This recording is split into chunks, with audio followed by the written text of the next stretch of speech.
perasaan kamu nih ya kan, setelah keputusan kamu ambil nih, ya kan, untuk keyakinan kamu yang sekarang nih yang kamu percaya. Awalnya itu ada takut, ada rasa cemas gitu nggak awal-awal? Enggak sih.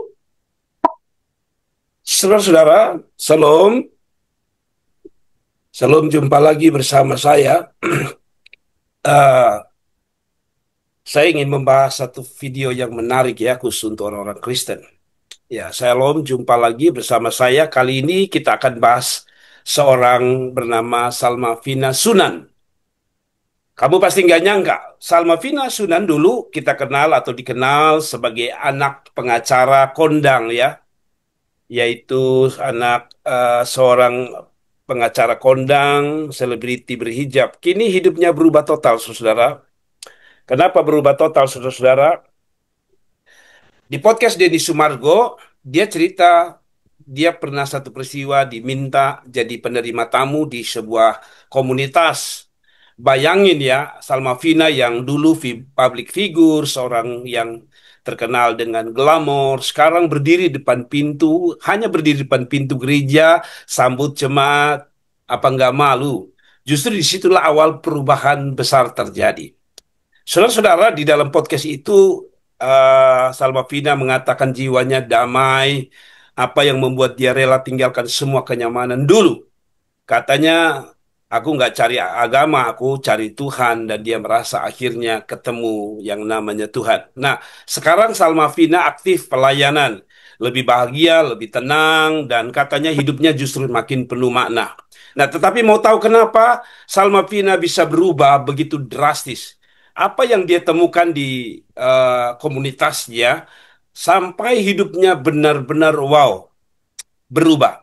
Tonton video ini sampai habis biar kamu nggak gagal paham ya. Nah, karena itu sebelum kita membahas eh, video daripada Salma Vina, saya tertarik untuk mendengar ini waktu saya melihat video Abang Denny Sumargo, saya sangat tertarik, saudara, dengan cerita mengenai Salma Vina ini. Apa yang Salma Vina kerjakan, apa yang dia lakukan, saudara. Apa namanya dialog antara si siapa namanya Denny Sumargo dan Salma Vina. Kita bisa dengar sebentar. Bukan, lihat tuh dulu Salma. Salma itu kan dulu berani ya. Hmm. Ya, Tampilannya Salma dulunya berani ya, tampilannya maksudnya. Coba kita dengar. berani karena pergaulannya juga geng-gengnya juga berani-berani tuh kalau aku perhatikan ya kan. Dari fashionnya berani. Ya kan? Sekarang tuh lebih tertutup gitu. Apa? Kan orang tertutup itu kan maksudnya cara berpakaiannya segala macam. Sorry. Itu kan ada beberapa indikasi. Satu indikasi pengen membentuk image baru. Kedua indikasi dari dalam dirinya dia mulai mengenali bahwa oke, di sini gue nggak boleh pakai baju kayak gini, gue harusnya begini, harusnya begitu. Udah ada kayak begitu. Lebih ke apa ya? Karena pengalaman sama di Bali gitu, bertahun-tahun gitu, tumbuh di suatu komunitas yang memang juga bagus gitu menurut sama. It changed my life. Apa sih di komunitas itu kamu ngapain aja sih? Oh, itu gereja. Itu iya. Mungkin kita sebentar akan mendengar apa yang terjadi, kenapa akhirnya Salma Vina ada di gereja. Apa yang dia lakukan, saudara? Sekali lagi, saya mau saudara mengerti. Oke, saya mau kita apa namanya pause sebentar dulu karena saya mau memberi Anda penasaran mengapa dan apa yang dilakukan Salma Vina ketika dia ada di gereja. Kita akan membahas itu dan apa pandangan Alkitab mengenai sikap dari Salma Vina ini. Tapi sebelumnya saya ingin supaya saudara tahu, saya mau pesan dengan video ini atau lewat video ini bahwa khusus kita orang Kristen, jangan pernah merasa sombong dengan apa yang kita miliki. Salma Vina seorang ya anak orang kaya, anak orang terkenal saja, mau memilih mengikut Tuhan dan melayani Tuhan. Nah, Saudara-saudaraku yang diberkati Tuhan, kita akan coba lanjut video ini. Yang menarik adalah lanjutan video ini ya. Saya suka dengan lanjutan dari video ini. Sebab teman-teman bisa dengar ini. Apa yang dilakukan Salma Vina? Oke ya, saya ulangi ya. Yang memang puji Tuhannya membangun banget sih. Itu. Seperti apa? Seperti apa? It's amazing church. It's small, but it feels like home. Kamu ngapain aja di situ? Pelayanan, asyar aku. Ngapain itu? Kayak asyar ya. Kan pagi gitu. Datang pagi. Nyusun bangku gitu, nalin bangku, kasih barrier bangku gitu sih. Terus atur bangku ya. Gitu. Jadi belajar berlatih untuk sabar, untuk melayani orang gitu. Kamu lakuin itu? Iya. Karena lagi pengen get out from sorotan segala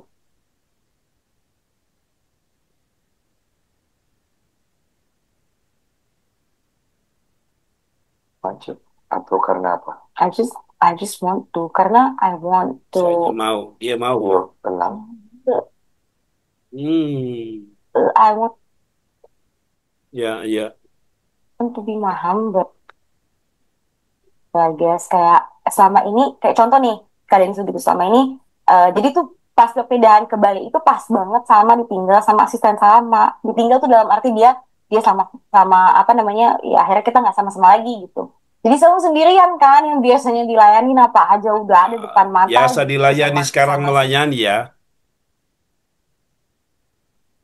Asisten sama ini gitu, pas di Bali sendirian tuh bingung. Akhirnya kayak, oh nggak bisa nih kayak gini. Jadi harus mandiri, terus udah mandiri harus melayani orang. Tapi memang sebenarnya upbringing sama juga bukan anak yang mandiri. Cuma 2 tahun itu dari 2018 itu ya biasa dilayani, biasa melek. Dia udah ada gitu loh, kayak udah siap, udah ready gitu. Jadi mungkin di situ sama juga agak sombong kali ya mungkin. Sombong ya. I'm gonna say. Jadi you humble yourself dengan melakukan apa yang kamu lakuin di Bali itu atas dasar enggak ada. Wow. Saya senang mendengar, saudara-saudara mendengar kesaksian daripada Salma Vina ini sangat luar biasa ya. Jadi begini saudara, saya tertarik sekali mendengar kesaksian dari Salma Vina. Dari apa yang Salma Vina kemukakan tadi, bahwa dulu dia seorang yang dilayani oleh asisten. Sekarang dia jadi asisten. Asistennya siapa? Asistennya Tuhan, yaitu melayani Tuhan. Luar biasa. Seorang yang kaya, seorang yang terkenal, seorang yang hebat, tapi akhirnya memilih melayani Tuhan. Nah, bagaimana dengan teman-teman? Saudaraku yang diberkati Tuhan, saya ingin membahas sedikit mengenai Salma Vina ini yang unik ini, saudara. Jadi, saudara, kalau saudara dengar di podcastnya Bang Denny, sebuah video yang bagi saya luar biasa. Di tengah sorotan dunia, hiburan, kekayaan, ketenaran, ada satu kisah yang menurut saya diam-diam menginspirasi saya ya. Seorang bernama Salma Vina Sunan, anak dari pengacara terkenal Sunan Kalijaga, seorang public figure sejak lahir dalam hidup dan lingkaran elit populer. Tapi siapa sangka perjalanan hidup membawanya kepada Yesus. Dalam podcast bersama Bang Deddy Sumargo, Salma Vina mengaku telah menjadi seorang Kristen, bukan karena paksaan, tapi karena perjumpaan pribadi dengan kasih Tuhan. Yang paling mengejutkan bukan hanya tentang keputusannya menjadi pengikut Kristus, tapi bagaimana dia memilih melayani dengan cara yang sangat sederhana, menjadi pendiri tamu di sebuah komunitas Kristen di Bali. Tidak pakai panggung, tidak perlu kamera, tidak ada sorotan, hanya berdiri di pintu menyambut dengan senyuman. Saudara-saudara, apa kata Alkitab tentang pelayanan begini atau kegiatan ini? Alkitab mengajarkan bahwa Tuhan sangat menghargai yang namanya kesetiaan dalam perkara-perkara kecil. Lukas 16 ayat 10 mengatakan, barang siapa setia dalam perkara-perkara kecil, ia setia dalam perkara-perkara besar. Bahkan Yesus berkata, Matius 25 ayat 40, apa yang kamu lakukan terhadap salah seorang dari saudaraku yang paling hina, kamu telah melakukannya untuk aku. Dan Salma Vina melakukannya. Melayani tidak selalu harus di atas mimbar. Kadang pintu gereja dengan tangan terbuka adalah tempat Tuhan paling dimuliakan. Nah, saudara-saudara, apakah ada upah ketika kita melayani seperti yang dia lakukan? Dalam Kolose 3 ayat 23-24, apapun yang kamu perbuat, perbuatlah dengan segenap hatimu seperti untuk Tuhan. Karena dari Tuhanlah kamu akan menerima upahmu. Jadi, meskipun tidak digaji, tidak dibayar seperti pekerjaan dunia, tapi Tuhan mencatat setiap senyuman, setiap pelukan, dan setiap apapun yang kita lakukan. Pelajaran apa yang bisa kita petik dari kisah Salmavina ini? Dari kisah ini kita belajar satu hal yang sangat dalam. Seorang Salmavina Sunan yang merupakan status seorang yang terkenal, kaya, memiliki beberapa alasan. Walaupun dia kaya, dia terkenal, tapi dia mau melayani. Apa arti pelayanan bagi dia, saya tidak tahu. Tapi Yakobus 4 ayat 10, rendahkanlah dirimu di hadapan Tuhan dan ia akan meninggikan kamu. Salmavina menunjukkan bahwa kesuksesan yang sejati adalah ketika kita bersedia menjadi kecil di hadapan Tuhan. Kalau anak seorang pengacara terkenal hidup dalam kemewahan, bisa berdiri di pintu gereja dan berkata, saya melayani Tuhan karena saya mencintai dia. Lalu apa yang bisa kita banggakan, saudara? Apa yang menghalangi kita melayani? 1 Korintus 15 ayat 58, sebab kamu tahu bahwa dalam persekutuan dengan Tuhan, jerih payahmu tidak sia-sia. Jika kamu diberkati oleh kisah ini, jangan lupa like, share, dan subscribe, agar lebih banyak orang-orang diberkati dan menjadi kesaksian. Karena pelayanan bukan tentang besar atau kecilnya tugas, tetapi tentang seberapa besar hatimu untuk mencintai Tuhan dan melayani Tuhan. Jadi saudara-saudara, itu yang dapat saya sampaikan, saudara, dalam video ini. Pesan saya, saudara, untuk terus melayani Tuhan. Apa yang didapat Salmavina ketika dia mungkin melayani Tuhan? Apa yang kita dapat ketika kita melayani Tuhan? Ketenaran, ya, uh, kehebatan, uang, pangkat, kedudukan? No, saudara. Mari kita baca salah satu ayat firman Tuhan yang paling saya suka, yaitu Yohanes 12 ayat 26. Mungkin karena Salmavina sadar bahwa ketika dia melayani Tuhan, ini yang dia dapat. Yohanes 12 ayat 26, saya tutup, saudara. Barang siapa, perhatikan kata ini, Yohanes 12 ayat 26, barang siapa melayani aku, ia harus mengikuti aku, dan di mana aku berada, di situ pun pelayananku berada. Barang siapa melayani aku, ia akan dihormati Bapa. Saudara dengar baik-baik. Kenapa Salmavina melayani Tuhan? Karena Alkitab mengatakan dia dihormati Allah. Dia dihormati Bapa di sorga. Jadi saudara-saudara, ada beberapa pesan penting untuk kita semua. Melayani itu bukan cari panggung, melayani bukan menunjukkan siapa kita, besarnya atau hebatnya kita. Melayani justru menempatkan kita menjadi pribadi seorang hamba. Itu sebabnya saya setuju ya, bahwa kelas sekelas Salmavina, mereka sebenarnya kalau di dunia sekuler, mereka ini harus berada di tempat nomor satu, berada di depan kamera, berada di depan orang-orang yang menyanjung mereka. Tapi hari itu, hari ini Salmavina memilih untuk berada di belakang kamera. Dia hanya memilih untuk melayani. Kalau saudara-saudara yang Kristen, apalagi saudara-saudara yang gereja di gereja karismatik, Anda tahu bahwa posisi yang paling nampak adalah, paling tidak dalam tanda kutip tidak terkenal, adalah bermain di belakang layar, alias kalau bukan pendoa syafaat, maka mereka adalah orang-orang yang mengatur tempat ibadah. Jadi di gereja kami itu ada orang-orang yang menyiapkan bangku gereja, menyapu gereja, menyiapkan semua perlengkapan. Mereka tak terlihat. Namun dalam konteks ini Salmavina memilih untuk menjadi penerima tamu.